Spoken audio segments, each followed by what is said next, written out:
gave me such an important part in this time. Go to my people Israel and say to them to build my temple.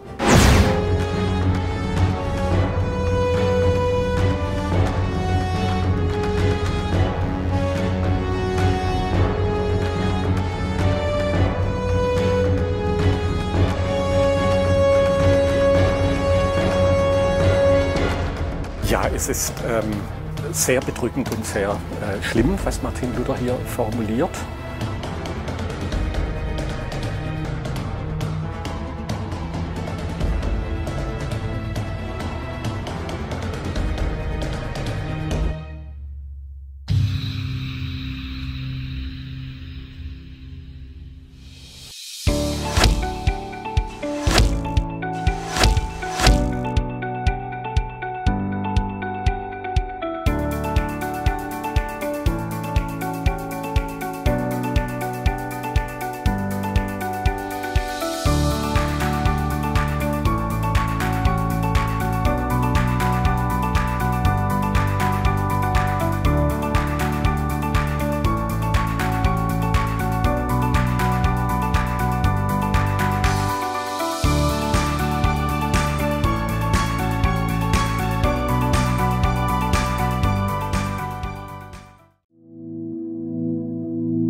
Shema Israel, Adonai Eloheinu, Adonai Echad.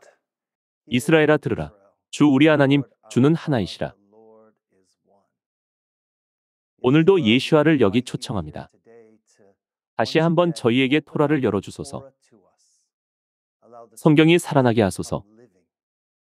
토라가 생명나무가 되게 하소서.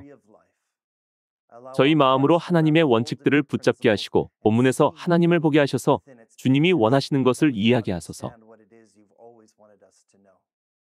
이번 주에 저희가 하나님을 더 사랑하게 하소서.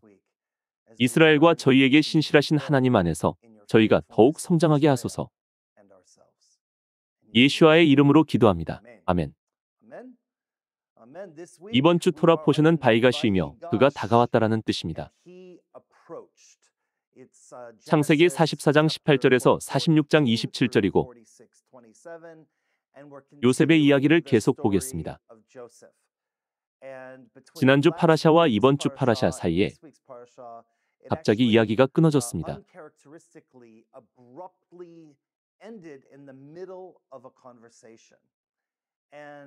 우리는 여러 주에 걸쳐서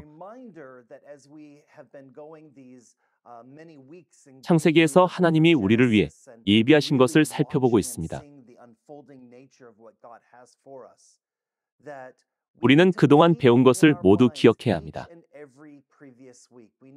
우리는 매주 하나님의 성품, 본질, 선하심, 약속, 언약, 우리의 실패와 하나님의 신실하심을 어떻게 보여주셨는지 기억하고 하나님, 예슈아, 성령님은 우리의 실패에 제한되지 않으심을 기억해야 합니다. 우리가 최악의 실패를 하더라도 말입니다. 우리는 믿음의 조상들과 믿음의 기반을 놓은 사람들, 하나님의 원칙들이 세상에 계시되게 한 사람들, 이스라엘의 기반을 놓은 사람들, 우리 신앙의 기반을 놓은 사람들을 봤습니다. 우리는 하나님의 계획이 서서히 드러나는 것을 보게 됩니다. 이 계획은 하나님의 천지창조 이후로 계속되어 왔다고 믿습니다. 창조의 모든 과정을 시작하실 때부터 이미 계시가 드러나도록 준비하셨고 예슈아가 오셔서 충만한 계시가 이루어지도록 하셨습니다. 우리는 선지자들과 중보자들의 패턴을 보게 됩니다. 죄의 패턴, 가족의 패턴, 정부의 패턴을 보게 됩니다. 결국 모든 것이 정렬되고 하나님께 순복합니다. 하나님이 땅을 창조하실 때도 마찬가지였습니다. 하나님이 말씀하시자 피조물이 순종했습니다. 즉시 순종했고 주저하지 않았습니다. 그러나 우리는 자유의지가 있고 우리의 조상인 아담과 하와는 선악을 알게 하는 나무의 열매를 먹었기 때문에 이제 우리는 계속 싸워야 합니다. 원래는 그렇지 않았지만 이제 우리는 계속 싸워야 합니다. 즉 우리는 생명나무를 지키기보다 선악을 분별하려고 하는 성향이 강합니다. 하나님은 이스라엘의 역사 속에 예수와 안에서 성취될 계시를 점차 드러나게 하셨습니다. 우리는 그것을 보기 시작합니다. 지난주에 우리는 유다를 처음 보았습니다. 유다는 유다 지파의 족장이 되고 예수아가 유다 지파에서 나오십니다. 유다는 중보자와 중재자로 세워지기 시작합니다. 유다는 아버지와 동생 베냐민 사이에 섭니다.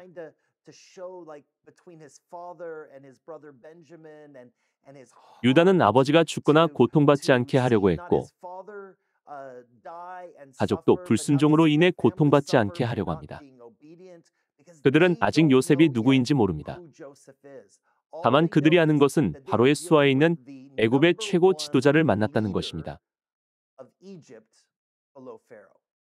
요셉은 어머니가 같은 동생이 있는 것을 알게 되었고 가족과 다시 연결되고 싶은 마음이 가득 차올랐습니다. 요셉은 억울했을 수도 있었습니다. 화가 나거나 가족을 거부하는 마음을 가질 수도 있었습니다. 요셉은 자기 가족이 죽고 벌을 받아야 마땅하다고 생각했을 수도 있었습니다. 가족이 그에게 저지른 일이 있었기 때문입니다. 형들은 요셉을 죽게 내버려뒀습니다. 형들은 요셉을 학대하며 조롱했고 그를 종으로 파는 끔찍한 일까지 저질렀습니다. 요셉은 무슨 일이 일어나는지 몰랐었습니다. 그리고 형들은 아버지에게 고통을 가져다 주었습니다. 사랑하던 아내가 낳은 아들이 짐승에게 찢겨 죽었다고 믿게 만들었죠. 이 모든 것에서 생기는 중요한 질문이 있습니다. 우리 하나님은 누구신가요? 우리 하나님은 이런 일이 일어나는 것을 허락하시나요?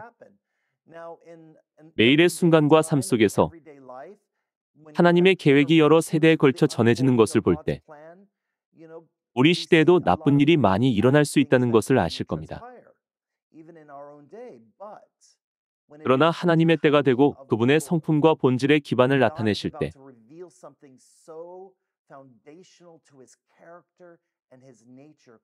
우리는 주목해야 합니다. 성경의 이야기가 주로 그렇습니다. 성경은 토라로 시작되는데 토라는 기초이기 때문에 그렇습니다. 성경의 이야기들로 예언서, 성문서, 복음서, 서신서가 나오는데 그 모든 것의 기반은 토라입니다.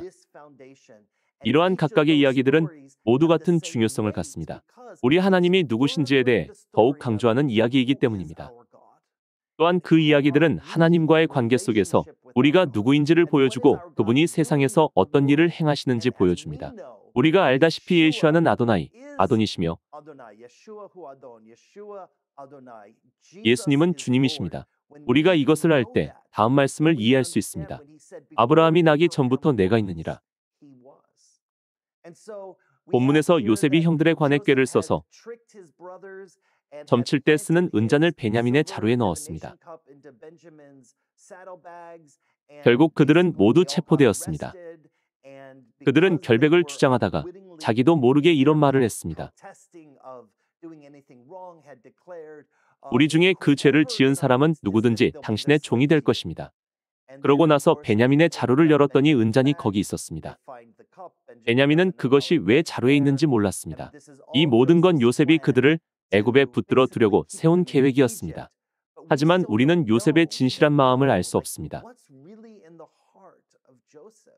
요셉도 자신의 마음을 알고 있었는지 모르겠습니다. 그러나 하나님은 아셨을 겁니다. 이 계시를 위해 요셉이 선택되었습니다. 하나님은 유다를 사용하실 수도 있었지만 요셉을 선택하셨습니다. 하나님은 가문과 지파 전체를 생각하셨기 때문입니다. 싸우고 음모를 꾸미며 보살피지 않는 사람들을 하나님이 이렇게 돌보신 것을 보면 예수아께서 온 세상을 얼마나 아끼시는지 알 수 있습니다. 죄 짓는 사람들도 하나님의 이름에 거역하는 사람들도 하나님의 백성을 학대하고 하나님이 택하신 자들에게 불의를 행하는 사람들도 하나님은 사랑하십니다. 이제 창세기 44장을 시작하겠습니다. 유다가 요셉에게 간청합니다. 이러한 형제의 마음은 결국 왕과 메시아의 마음이 될 것입니다. 우리는 그 마음이 드러나는 것을 보게 됩니다. 33절에서 34절입니다. 이것은 유다가 요셉에게 간청하는 장면입니다. 그러나 유다는 요셉이 그의 동생인 걸 모르고 있습니다. 이제 주의 종으로 그 아이를 대신하여 머물러 있어 내 주의 종이 되게 하시고 그 아이는 그의 형제들과 함께 올려보내소서. 그 아이가 나와 함께 가지 아니하면 내가 어찌 내 아버지에게로 올라갈 수 있으리이까. 두렵건대 제 애가 내 아버지에게 미침을 보리이다. 저는 유다의 마음이 진실했다고 믿습니다. 이것은 책략이나 맹목적인 구걸이 아니었습니다. 유다가 아버지에게 맹세했기 때문에 이것은 진심이었다고 봅니다. 내가 막내 동생을 대신하겠습니다. 그래서 아버지가 슬퍼하며 돌아가시지 않게 하겠습니다라고 했었죠. 45장에서 매우 흥미로운 일이 일어납니다. 요셉이 시종하는 자들 앞에서 그 정을 억제하지 못하여 소리 질러 모든 사람을 자기에게서 물러가라 하고 그 형제들에게 자기를 알리니 그때 그와 함께 한 다른 사람이 없었더라. 요셉이 큰 소리로 우니 애굽 사람에게 들리며 바로의 궁중에 들리더라. 요셉이 그 형들에게 이르되 나는 요셉이라. 내 아버지께서 아직 살아 계시니까. 형들이 그 앞에서 놀라서 대답하지 못하더라. 이것은 중요한 순간입니다. 요셉의 형제들은 무슨 일이 일어나고 있는지 몰랐습니다. 요셉은 자신이 누구인지 스스로 드러냅니다. 그러나 형제들은 요셉을 알아보지 못했습니다. 첫째로 요셉은 애굽의 지도자였기 때문이고 둘째로 형들은 그가 죽었거나 실종되었을 거라 생각했기 때문입니다. 그러다가 갑자기 감정이 복받칩니다. 요셉이라는 걸 알고 형들이 얼마나 두려워했을지 상상이 되시나요?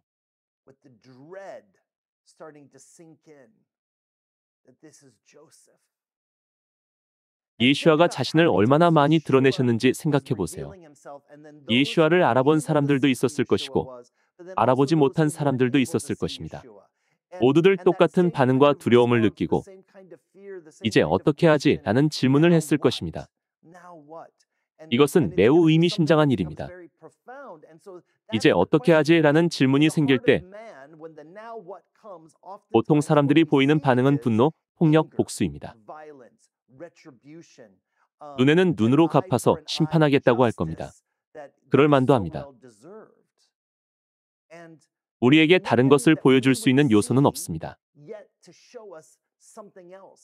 그러나 우리 하나님은 누구십니까? 사랑의 하나님은 누구십니까? 긍휼의 하나님은 누구십니까? 아브라함, 이삭, 야곱을 택하신 하나님은 누구십니까? 이 하나님은 누구시며 같은 나라 사람들이 배신했을 때 그분은 어떻게 반응하셨을까요?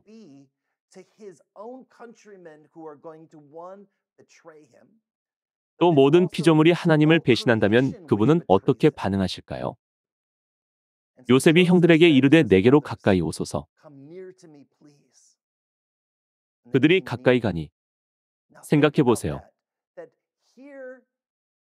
요셉이 다시 형들을 불러 자신의 개인적 공간에 들어오라고 합니다. 우리가 다 알다시피 특히 고대에는 한국의 경우 왕 앞에 갈 때에는 아무도 최고 권위자의 개인적 공간에 들어가지 못합니다. 초청을 받을 때만 들어갈 수 있습니다. 요셉의 마음은 어서 오세요 라고 하는 것입니다. 아담과 하와가 숨었던 때를 생각해 보세요. 하나님이 아담과 하와를 찾아오시고 숨어있던 곳에서 불러내셨습니다. 하나님의 임재 안으로 돌아오라고 하셨습니다. 그들이 가까이 가니 이르되 나는 당신들의 아우 요셉이니 당신들이 애굽의 판자라. 당신들이 나를 이곳에 팔았다고 해서 근심하지 마소서, 한탄하지 마소서. 하나님이 생명을 구원하시려고 나를 당신들보다 먼저 보내셨나이다. 이것은 매우 중요합니다. 생명을 구원하시려고. 이것이 하나님의 마음입니다. 하나님은 항상 생명을 중시하십니다. 하나님은 삶과 생명을 주시는 분입니다. 하나님은 삶의 소망과 충만함을 주시는 분입니다. 하나님이 생명을 구원하시려고 나를 보내셨나이다. 이 땅에 2년 동안 흉년이 들었으나 아직 5년은 밭갈이도 못하고 추수도 못할지라. 하나님이 큰 구원으로 당신들의 생명을 보존하고 이 땅에 하나님이 보존하시는 남은 자들이 항상 있을 것입니다. 당신들의 후손을 세상에 두시려고 나를 당신들보다 먼저 보내셨나니 그런즉 나를 이리로 보낸 이는 당신들이 아니요 하나님이시라. 하나님이 나를 바로에게 아버지로 삼으시고 그 온 집의 주로 삼으시며 애굽 온 땅의 통치자로 삼으셨나이다. 이것은 굉장히 놀라운 순간입니다. 형들이 미안하다고 말한 적이 없습니다. 이 시점에서 형들은 아직 미안하다고 말할 수조차 없었습니다. 그들은 엄청난 사실이 드러나자 두려움에 떨며 기다려야 했습니다. 동생이 머리만 끄덕여도 형들은 처형당할 수 있었습니다.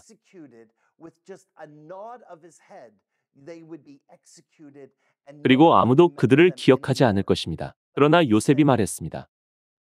하나님이 나를 보내셨습니다. 우리는 예슈아와 그의 사역, 예슈아가 이 땅에서 하신 일을 생각해 보아야 합니다. 우리가 알다시피 예슈아는 많은 학대와 불의를 당하고 배신당하고 맞으셨습니다. 예슈아는 십자가에 못 박히시고 욕설과 공격을 당하셨습니다. 예슈아가 받으신 고난을 우리는 공감할 수 있습니다. 요셉이 받은 고난에 우리는 공감할 수 있습니다. 요셉의 형들은 너무 뻔뻔합니다. 그들은 당장 가나안으로 돌아가 간신히 살거나 기근으로 죽어야 했습니다. 동생 요셉에게 그런 짓을 했으니까요. 그러나 요셉을 통해 나타난 하나님의 마음은 예슈아의 마음을 보여줍니다. 하나님 아버지는 요셉을 보내셔서 잃어버린 영혼들을 찾고 구원하고 보존하게 하셨습니다. 요셉은 사실 그런 학대를 당하지 않아도 됐습니다. 요셉은 종으로 팔릴 필요가 없었습니다. 요셉은 그런 불의를 당할 필요가 없었습니다. 구타와 유린, 수치를 당할 필요가 없었습니다. 요셉은 보디발의 집에 가게 됐고 보디발의 아내를 강간하려 했다는 모함을 당했고 지하 감옥에 던져져서 잊혔고 감옥에서 평생을 보낼 것 같다가 갑자기 어릴 때 꾸었던 꿈이 이루어지기 시작했습니다. 하나님이 요셉을 감옥에서 불러내셨고 구원하셨다는 것을 깨달았습니다. 요셉은 변화되었습니다. 이것은 우리의 메시아를 미리 보여줍니다. 이것은 우리가 메시아를 어떻게 보고 받아들여야 하는지 보여줍니다. 그래서 우리는 유대인과 로마인이 예수님을 죽였다고 탓할 수 없습니다. 우리는 유다가 예수님을 죽였다고 탓할 수 없습니다. 예수님이 그런 고난을 당하셔서 우리가 구원받도록 하셨습니다. 우리가 보존되게 하셨습니다. 우리가 이 땅에 남은 자들이 되게 하셨습니다. 예슈아는 이렇게 말씀하실 것입니다. 내가 여기 온 것은 내 등에 채찍 자국이나 내 머리에 가시 면류관이나 내 손이 못 박힌 것을 말하기 위해서가 아니다. 예슈아는 이렇게 말씀하시려고 오셨습니다. 너는 용서받았다. 가까이 오너라 라고 말씀하려고 오셨습니다. 목자이신 하나님이 양떼를 부르시고 양떼가 그분의 음성을 듣습니다. 가까이 와라. 이런 일이 일어났을 때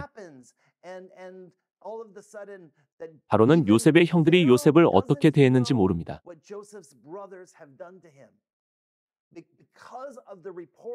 요셉과 다른 관리들이 보고해서 창세기 45장 16절에서 바로가 소식을 듣습니다. 요셉의 형들이 왔다는 소문이 바로의 궁에 들림에 바로와 그의 신하들이 기뻐하고 바로는 요셉에게 이르되 내 형들에게 명령하기를 너희는 이렇게 하여 너희 양식을 싣고 가서 가나안 땅에 이르거든 너희 아버지와 너희 가족을 이끌고 내게로 오라. 내가 너희에게 애굽의 좋은 땅을 주리니 너희가 나라의 기름진 것을 먹으리라. 이제 명령을 받았으니 이렇게 하라. 너희는 애굽 땅에서 수레를 가져다가 너희 자녀와 아내를 태우고 너희 아버지를 모셔오라. 또 너희의 기구를 아끼지 말라. 온 애굽 땅의 좋은 것이 너희 것임이니라. 이것은 하나님이 누구신지 보여줍니다. 예수와는 우리를 살리십니다. 우리는 이미 그것을 보았습니다. 생명의 성령이 거기 있습니다. 여러분이 알다시피 이것은 영원하지 않습니다. 그러나 지금 이 시점에서 하나님이 증거될 때 어떤 일이 일어나는지 보겠습니다. 어떤 일이 일어나는지 봅시다. 요셉의 형들이 아버지에게 돌아가서 요셉이 살아있다고 하자 그는 믿지 못했습니다. 이스라엘은 믿지 못했습니다. 어떻게 내 아들이 살아있을 수 있어? 그 아이는 죽었어. 이게 무슨 일이지? 야곱은 자기를 속이는 것이라고 생각했습니다. 야곱은 믿지 못했습니다. 야곱은 천천히 길을 떠나 브엘세바에 이릅니다. 창세기 46장 1절에서 4절입니다. 이스라엘이 모든 소유를 이끌고 떠나 브엘세바에 이르러 그의 아버지 이삭이 하나님께 희생제사를 드리니 그 밤에 하나님이 이상 중에 이스라엘에게 나타나 이르시되 야곱아 야곱아 하시는지라. 야곱이 이르되 내가 여기 있나이다 하매 선지자들이 이렇게 응답하던 경우가 많습니다. 하나님의 음성을 듣는 사람들은 그저 내가 여기 있나이다 라고 말합니다. 하나님이 이르시되 나는 하나님이라 내 아버지의 하나님이니 애굽으로 내려가기를 두려워하지 말라. 내가 거기서 너로 큰 민족을 이루게 하리라. 내가 너와 함께 애굽으로 내려가겠고 반드시 너를 인도하여 다시 올라올 것이며 요셉이 그의 손으로 내 눈을 감기리라 하셨더라. 하나님이 평화, 축복, 격려의 말씀을 주십니다.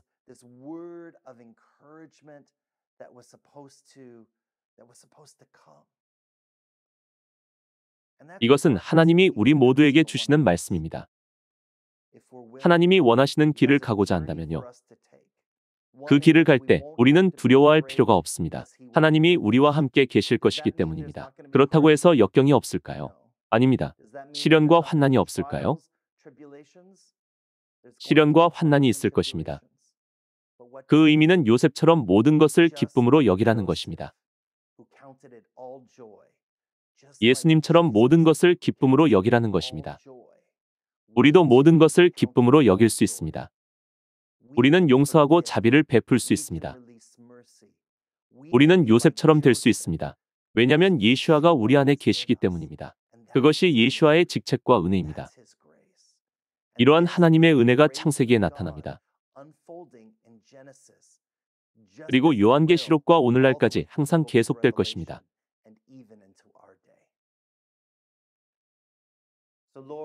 감사와 찬양으로 주님 앞에 옵니다.